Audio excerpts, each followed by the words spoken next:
please make sure everyone gets their drinks ahead of time. We might be here for a while. I do have a few quick words to say. Thank you. First of all, thank you all for coming tonight. There are a couple of us that came a little bit further than others, traveled on trains far and wide. We live about 2 blocks away from here, so thank you guys for coming close to us. It was really nice and easy. I appreciate you guys thinking about us. Alas, we are not here for me tonight. However, we're here for this guy. Yeah. Here we are. Yes. This guy. He's turning 65. Imagine that. Cliff's known by many people. He's a very warm demeanor about him, and he's friendly. People attract themselves to Cliff, if I could say. In fact, if I speak personally, I feel like every time we talk, I get this sense that I've known him for my entire life. It's crazy. He's got that aura about him. But thank you guys for coming. Laura's here tonight, which is significant. She had to cancel a concert with her friend Nick. You know, Laura really is the United Nations of dating. You could say she gets around. As the famous philosopher Will Smith says, "Can y'all feel me? All ages and races, all sweet faces, every nation, Spanish, Haitian, Indian, Jamaican, black, white, Cuban, Asian." That's right. You know, and sometimes Vivi likes to point out to me when she's traveled to a new country, seen some experience that I haven't. Never been to Brazil, for example. Laura made sure that I knew that. Although I'd just like to point out to the master of racial dating, I dated an Asian first. His name was Anthony DeSantis, and it was beautiful. Yeah, we dated. It got really shallow, and it was mostly physical, so I had to end things. First of all, but speaking of Anthony DeSantis, Amy has had some strange boyfriends. All right. First of all, there was that drug dealer in high school who loved South Park. Amy used to invite him over all the time, when the parents were gone, and then we would watch South Park together. And I think his name was Mike, but he used to shower us with all kinds of presents. For some reason, he brought over a lot of spices. You know, oregano, flour, and then that other one, heroin, I think it was. But we just had a blast cooking and baking all night long. But anyway, just like my father and Bill Clinton, I passed the joint, and I did not inhale. Anyway, after Dollar Bill Mike, that's what I called him because he always had cash falling everywhere. Then after that, Amy moved on to experiment with many, many other guys. You know, in high school, she tried the good-looking, athletic, intelligent, smart-driven guys, but after a while, she realized that wasn't her type. No. Amy loved to read, and she'd study the words of poet Henry David Thoreau. I want to live deep and suck out the marrow of life, to live so sturdily and Spartan-like as to put root all that was not life, to cut a broad swath, to shave close, to drive into a corner and reduce it to its lowest terms. In essence, what Amy was searching for was a unique experience. Luckily for us, the circus came to town and Amy met Stevie. In fact, I had a picture of their first date right here. There they are. But now, Amy and Hickville's tallest man have been married for 14 years. Congratulations. Yay. However, 14 years is nothing for this woman over here. Lucy Jones, ladies and gentlemen. Lucy Jones. The one who gave us life.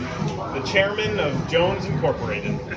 The mama, or as they say in Spanish, the mama. Not many people know this, but every night, about 15 minutes after I went to bed, Mom used to creak open my door, sneak across my room, and whisper in my ear, "I love you, my dear. I love you, my sweet. I love you more than the rest of the children. They're caca compared to you." It was wonderful. Really just building up It was really sweet. And actually, my favorite memory growing up, my favorite memory, was when I was young. After school one day, Mom asked if I had any homework. So I pulled out my little schedule. You probably remember this one. And showed her what I had written down as homework for the next class period. So she read it aloud. English class. 2 work shits. For some reason, Mom laughed very hard about my 2 English assignments. I didn't really understand what was going, so I just continued packing my bags to go to Syracuse the next semester. But Mom, it's been great living close to you. I'm very glad that we get to see you often, that my sons get to see you often. It's really a joy to be close to you. In fact, Mom and I are still very close. We text back and forth all the time.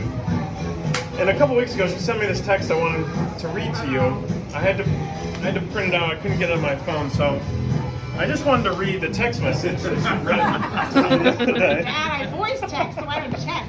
And anyway, we'll get to that. We can get to the whole text message later. Anyway, we're here to celebrate this man turning 65. Now, I know this is a daunting task, but according to Pew Research Center, there are currently 76 million baby boomers. And this is the largest living adult generation in history. The average age of all 76 million baby boomers is 65. Pew Research Center. Of course, we all know that the baby boomer generation is named after the babies, the jump in babies being conceived after soldiers came home from World War II. And there's something really comforting in knowing your conception story. Like, say, Valentine's Day, 1985. Exactly 9 months to the day before my birthday. And growing up at Lewin Middle School and Blue Valley North High School, all of my friends turned into math wizards right around November 14. That's true. November 14 minus 9 months is February 14. I got to live with that every single year. Nonetheless, it is a turning point, the big 65. In order to help you with this next phase of your life, I wanted to get you some tips. You know, Medicare can be hard to figure out. Social Security is a pain. All those issues with help, I can't make it to the toilet. Anyway, all of those things. I Googled it online, and I couldn't quite get enough information. So I just asked Allison about her life and what it was like to be an elderly woman. So here I have some actual quotes that I've heard from my slightly older wife, Allison. Craig, where's the meme button on the iPhone? Man, I wish I could just go home and watch some Unsolved Mysteries right now and be in bed by 8. Well, I have some hard candies in my pocket. And then, of course, there's my dentures hurt. I'm just kidding. She takes them out before it hurts. It's fine. We figured that one out. Well, now to the man of the hour. The man that we all call Father. Well, not Stephen. He has a couple of choice 4-letter words for you. Still not over that dinner 14 years ago. But here we go. It is true. It is true. Dad will never live that down. He's not perfect. He's made some mistakes. In fact, I pulled the Jones siblings just to try and get at all the mistakes. And other than for that time that Dad had to discipline Laura for walking around the house naked when she was 16, and for Amy teaching me how to drive a stick shift, it appears that all of the conflict between Dad and the kids was really just between Dad and me. There's that time that I asked our neighbor in Kansas City to play a little joke on Dad, and he went around interviewing the entire block like he was trying to figure out where in the world was Carmen Sandiego. Then, of course, I crashed and totaled the nicest car that Dad's ever owned. Jeep Grand Cherokee, premium edition, leather seats, they moved on their own. It was a nice car. Not many people have seen Dad so angry that he can't speak. I have. He loves his daughters, he loves his women. Then there was a time that I went to go visit Julia Just in St. Louis, and Dad and I actually screamed at each other because Dad thought I gave him a false number instead of giving him Julia's mom's phone number. Well, Dad, there's a lot of reasons I love you. I don't believe that we're going to have a whole lot of time once we're back at our house, so I wanted to share those reasons with you tonight. You're very caring, you're generous, you're funny and fun to be around, and intelligent.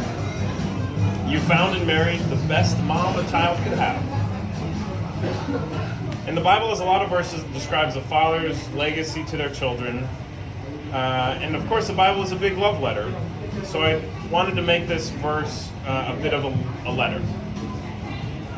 Dad, your breasts are like two fawns. Like fawns, twin fawns of a gazelle. That's from Song of Solomon. And I think it means I love you.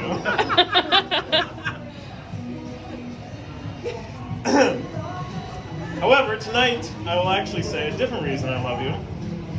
Oh, good. And that goes back to the stories that I just shared. I love you, Dad, because I've seen you my entire life. I've seen you at your ups and your downs, and I've seen you at your very worst. I've caused you pain and hardship. I've probably infuriated you more than anyone else. And even at your most angry points, you've never said a mean thing to me in anger. You've never tried to hurt me with your words. You've never said something under your breath that you hoped I could hear, but not take responsibility for. And your quiet humility paired with an unwavering confidence in who you are in Christ is the path that I follow today. Now that path is clear-cut and well-lit.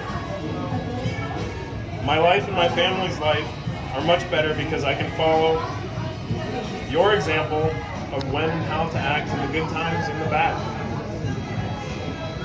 Of course, these examples really only point the way to the ultimate path, which is the life of Jesus Christ. Dad, you spent almost your entire life telling your congregation and your family that we are all great sinners. And you spent that same time showing everyone that Christ is a great Redeemer. I also know that you're approaching a decision point about whether or not to continue at St. Paul's. And there are many, many people outside of this room and beyond this table that you've affected with your ministry. But even if it's only those people that are at this table, because of your witness, your children's lives are forever changed. And your children's children's lives will change for eternity. And even if Laura doesn't have any kids, that's a lot of people.